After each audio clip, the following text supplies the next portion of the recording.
Ciao, sono Michele e a 13 anni ho perso la vista in un incidente. Io e Fungi, il mio bastone pieghevole, non avevo mai pensato che la mia vita si sarebbe sconvolta dopo aver sentito quel dolce profumo di ragazza che sapeva di mare, proprio in quel treno. Ciao, sono Nina. L'ultima cosa che mi sarei aspettata era proprio che quella mattina, salendo su quel treno, si sarebbe formata una croce tra me e lui. Il nostro libro è ambientato ai giorni nostri e parla di una storia d'amore tra due ragazzi molto speciali che si incontrano su un treno ed iniziano a fare un gioco. Uno fa una domanda e l'altro risponde. In questo gioco si fanno molte domande stupide, ma anche domande serie a cui devono pensare prima di rispondere.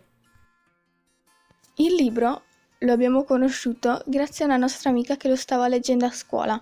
E la cosa che ci ha invogliato a leggerlo è perché lo ha scritto Enrico Galiano, un professore che insegna proprio nella nostra scuola. E ne siamo molto orgogliosi. La storia è molto bella perché ti insegna che il colpo di fulmine può scattare anche conoscendo solo il carattere, il modo in cui parla, in cui si atteggia l'altra persona, senza minimamente considerare l'aspetto fisico. Leggetelo, Leggetelo, ne ne vale vale la la pena. pena.